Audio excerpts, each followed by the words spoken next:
Yo, stand up, we gon' make some moves tonight. Yeah, stand up, got something to prove tonight. So stand up, we ain't gonna plan tonight. We gonna take action on our dreams and fight, alright. We ain't gonna stall, never stop. We gon' make it all to the top. We ain't gonna plan tonight. We gonna take action on our dreams and fight, alright. Time to stand up, take control tonight. Spend too much time on the plan, it's right. It's time to execute now on your dream in life. Gotta fail fast, learn, try.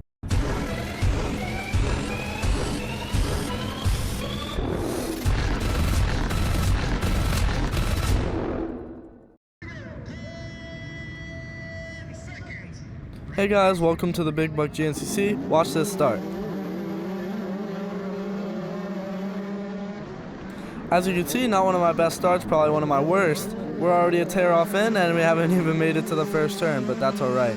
This was a very muddy race. I don't know if you guys saw any videos or on Instagram or anything about it, but the muddiest that I've ever raced Big Buck. It was definitely, the whole race is just carnage. If you look here, I'm trying to make my way up to the front of the pack, that way the leaders don't lose me, but I'm just getting covered in mud. You see, I try to take an outside line here, and just no matter what I do, there's just mud everywhere. You see, I'm going to clean the lens again in a minute, but in a race this muddy, I'm not even sure how much the start mattered, because there was just people getting stuck everywhere, and you're going to see right now, it just looks muddy. It doesn't look that easy to get stuck. You're going to see in a second, if you keep watching, it gets really bad.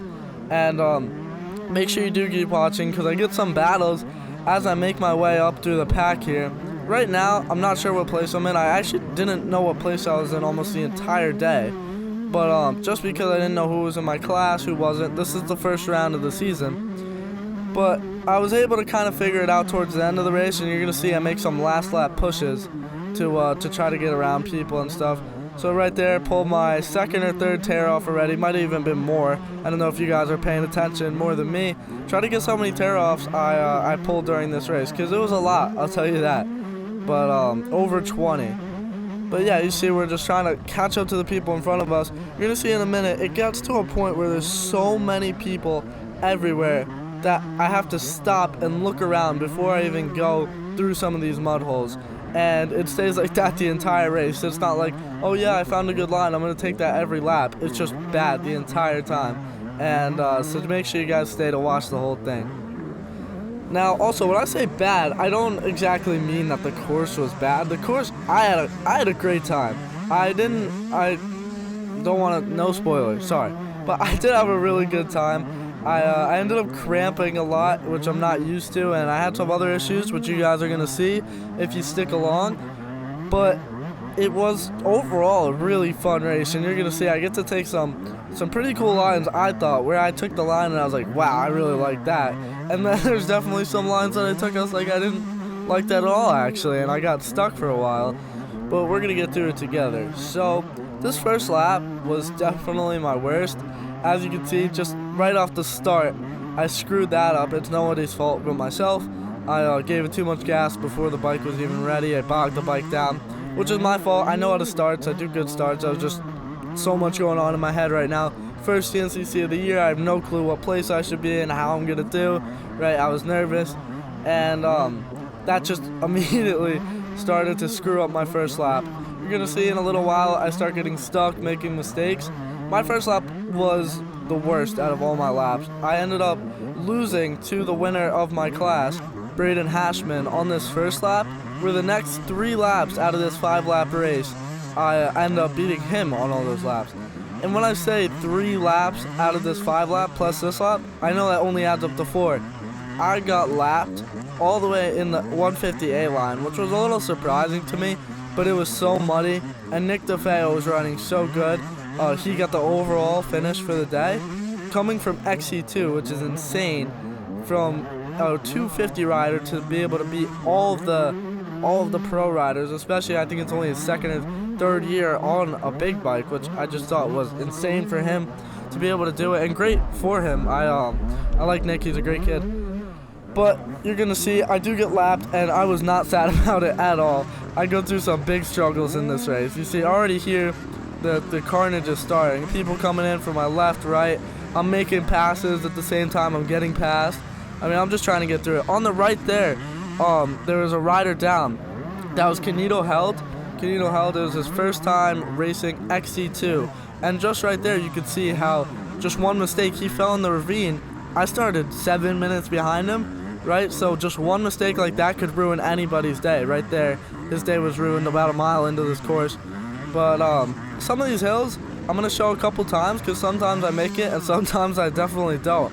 But each time it's like a whole different course between how much the course changes and lap to lap.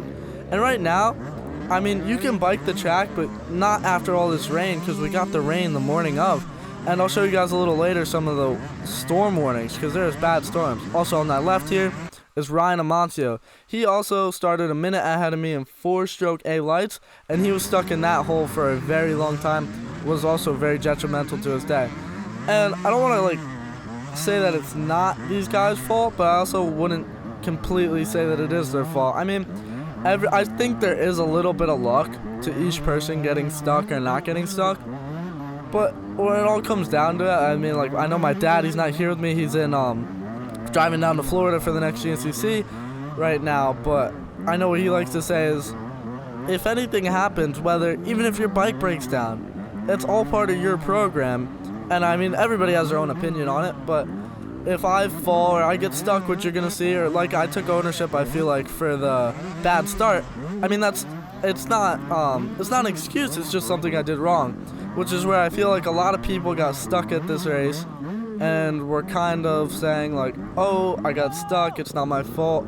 I don't know. It doesn't really bother me. I just found it interesting. I'd like to hear what you guys think too, if you want to comment down below. Also, when it comes to these mud races like this, I noticed a ton of people will just let me go. That way I could be like the guinea pig and kind of show them where to go. But you see right here, I had no clue where to go. I followed this guy's stick. You see riders down on this hill. Thankfully, the new Dunlops, I was able to get up the hill fine. The Dunlops were working great the whole day. You just saw rider fall on the right, and there's a ton of people in front of me. I don't even know where to go. So I'm just trying to make my way through the people because I can't stop, right? And look, now I'm stuck in a rope behind someone falling. I'm like dragging him down the hill with me. So it's just problem after problem. And my heart rate was so high for this race. Oh, right here. I'm like, perfect. I got a way around all this mud. I go up the hill, and there was a huge ravine there. So now I have to back my bike down the hill. I do not get a break the first 6 miles of this course. I don't even know what place I'm in. To be honest, I don't care at this point. I'm just trying to get through this track without falling, because I know I saw 2 fast riders already that were stuck. I don't know if you guys just saw that. Someone just threw his bike up the hill. I'll get you a little replay on that. You see people just doing anything they can to get their bikes out of the mud and not get stuck. Because that's really the game in this race, was to not get stuck. And then a little later in the race, you're going to see when I actually start to get into some battles. But I wiped my camera so much. I was so scared that the footage was going to be all muddy the whole time. I probably wiped it at least a couple times a mile in this race. And I ended up doing 4 laps, like I said earlier, which is a 12-mile lap. So I did like 38 miles, if that's right off the top of my head. And all of it was a struggle, I have to say. So coming into this first round of GNCC, not only did I have no clue how I was going to do, I was also kind of confident that I wasn't going to do well, because I recently got some blood work done based on some other problems that I had with my health, and then they found out that I had Epstein-Barr, and it was like affecting my physical ability to kind of train. So thankfully I don't really feel like it affected me that much in this race, but definitely throughout my training in the weeks prior to the race, kind of preparing for the GNCC Big Buck, there was some big effects. Like, it affected a lot there. But I'm not here to make excuses. I'm not gonna lie, I don't really feel like it was affecting me during the race. However, I did get some like other problems that I haven't really had in the past. Look at this, just taking any line I can around the mud. And that's kind of how the whole race went. There would be a mud hole, and the track would spread out 40, 50, 60 feet just to get around that mud hole from all the people taking different lines. And you see there's different options everywhere, and a lot of the times you're going to see me stop and ask people and look around and try to just figure out where I need to go. Also, I thought this was pretty cool, how I felt like a lot of the times you could find some really good lines right next to the good, like the bad lines. You see, I just made a pass. I'm pretty sure he's in my class. When I was racing, I honestly had no clue who was in my class and who wasn't until the end of the race, where you're going to see where I battled with some of the kids in my class, like Michael Myers, and I ended up getting some really good battles, some good footage, and some back and forth. So that'll be interesting if you guys stay to watch that. So coming up, you're going to see probably one of my worst mistakes of the day. I was coming around the corner pretty close to my camper, and you see I'm following a rider, and I see that he takes a line that's fine. So I go and I misinterpreted that stick pointing by Jacob Glenn, which isn't his fault, and I just went nosedive right into that puddle. This is in 2x speed, by the way, because it's kind of boring. There goes one person in my class. That was Michael Myers, who we'll be seeing a little bit more of later. See, my gas cap's all knocked off. So I thought my dad was going to be right in front of there. So I told Jacob, I said, go get my dad. And then, look, here's me falling again. And then I go to get on the bike, I fall again. I don't know what I was doing. Don't, it's fine. But I told Jacob, I was like, oh yeah, go get my dad, he's right there. But I guess I didn't exactly know where I was, and my dad was not right there. So then I had to tell him, no, come back. And we finally got my bike out. I got passed by 2 people in my class. Here's a third. I don't know if he was in my class, but I don't know what I was doing there. I was going really slow, trying to make my way through that rut. The biggest problem I would say right now, just soaking myself, by the way, 1 second. I soaked myself for like a lap there. But the biggest problem with that fall, or one of them, is that right now there's a ton of dirt. And you can't tell right now, I have my hand on my gas cap. I'm trying to put my gas cap back on, because when I fell, I knocked off my gas cap. I didn't even realize it until I started going again. So, I get the gas cap back on, but now there's a bunch of dirt in there. So when you see me pit later, you're going to see me, Frank Messina, by the way, is going to have to get in there with a rag and try to clean out that dirt. If you look here, somebody drops their bike into my line. I just kind of threw my bike out of the rut, because I figured once I was out of the rut, I was pretty much home safe. And some course worker helped me out of the rut, or helped me like just the last little bit, and I was able to get back on the track. But here, same hill as before, but the line I took earlier is just terrible now. So it's not like you can just find a good line and take it over and over again. I had to take a completely different line. Thankfully, I saw the person in front of me take it, but that way I didn't stop. There's my dad completely out in the middle. I don't know how I missed him, so I had to stop in the middle of the course. Felt like I was scared someone was going to hit me or something, but I was fine. I won't make you guys watch too much of this water bottle. I cut it out. But here, oh, this is scary. Yeah, coming around blind corners like this. This area of the Big Buck GNCC usually is like a nice wooded trail section, but I don't know if they got a tornado or what, but all of the trees are down. If you guys notice, it looked like they logged the place, but you could tell they didn't, because all the logs were like splintered and stuff, and like a lot of them are just falling over like with the roots sticking up, like that one just was. But I mean, other than that, it's pretty much the normal Big Buck track, you could say. It's pretty much the same thing each year. They just like to reverse it a little bit to mess with you, I guess. Also, one thing I feel like I definitely gotta work on for this next mud event, or the next mud event, is looking ahead. Cause man, I just kept getting myself in situations like that one, where I would follow a rut right into someone's back tire. See, I think I just got passed by someone in my class. But that happens a lot. We'll get them back in a little while. I just kept following ruts into people's back tires, and I couldn't get out of them. Once you do that, it's hard to get out of them. So definitely better if I start looking ahead. Right here is also one of the worst lines that I could have possibly taken. You see, the people in front of me just completely disappeared, and I somehow took a bad line on a straightaway, which I don't really know how you do, but I figured it out. I figured it out, which is cool. And here you're gonna see in a minute too, I'm about to go to a pit stop with my dad, so I feel like I could have gone a little faster here, but I wasn't exactly worried about passing them, knowing that I just was gonna pull off right after that section and come over here to the pit stop. So you see Frank Messina, thank you so much. He's cleaning out the gas tank. There's Jacob Glenn giving me some goggles, and my dad just pitting with the actual gas. So we get the gas cap back on. Pretty fast pit stop, I have to say. And we're back on the track.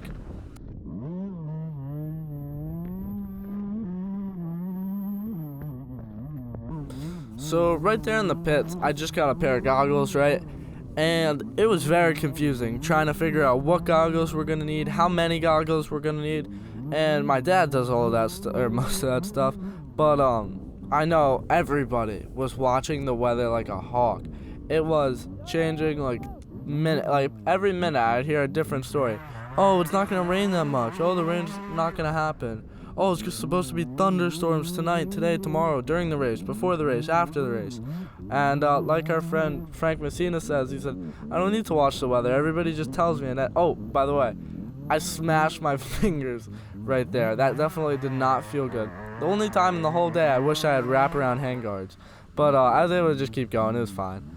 And also right here, I was pretty happy with this line. I did kind of screw it up after, but I went right past all the ruts and I went up on the hill. But you saw how muddy the camera got. You can't even tell, so I had to cut it out. And a little while ago, you saw someone get past me, and right here, I'm going to get past him. I'm gonna pass him back. But like I was saying, everybody was watching the weather like a hawk because it was changing every couple minutes because nobody really knew what was going to happen. The precipitation is really what they were looking at, not the temperature. The temperature was perfect. It was like low 60s, mid 60s. So I was just wearing a jersey and I was fine. But the precipitation, it thunderstormed the morning of the race so bad to the point where they had a 8 a.m. and a 10 a.m. morning event planned to split it up into two events so that there wasn't too many people. And they had to actually combine the two events because of all the rain. They just put them all the way in the 10 a.m. event. That way the rain could subside a little bit. But right in front of me, remember I told you you're going to see some riding with Michael Myers? He lets me go, which I thought was really nice. And I do see him a little later, but I was able to kind of, for the most part, stay in front of him for the rest of the race, which is good. And you see there's a lot of people that either they just stopped, not because they were giving up necessarily, but just their bikes were broken or they were tired. Like in a second on the right side here, that guy didn't look too happy, but on the right you see somebody pointing me to go. That's my friend Davi, and his bike also broke. So many people had bike problems at this race. I thought it was pretty crazy actually how many people did really bad. So I got third. I feel like I could have done better, but I wouldn't even say, by the way, this is Frank Messina pointing me a line.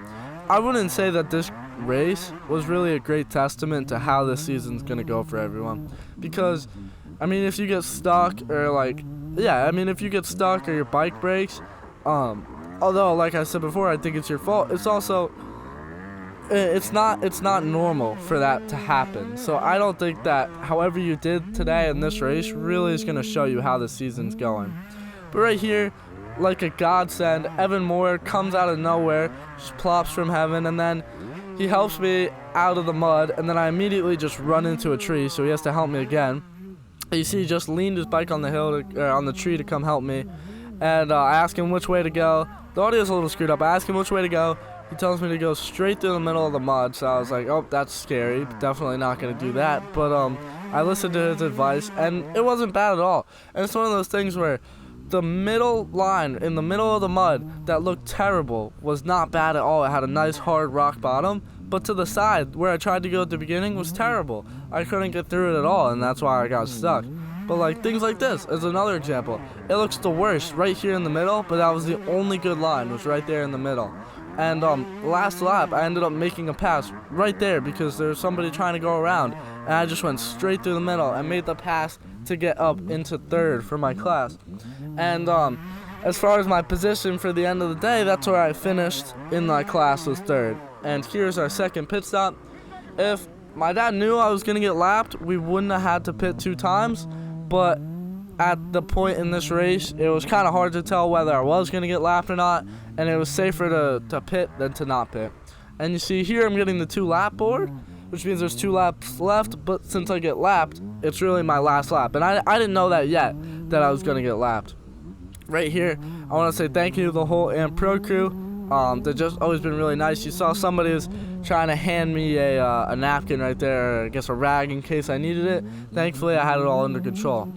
This is the same line I took before, just a little more clear. I thought that line was so fun. Every time I took it, I was like, wow. Because, I mean, I saved so much energy and time instead of going through those ruts the whole time. But, even saving energy and time and little things like that, I was so tired after this race. And I am so tired today. It's Monday, the day after the race.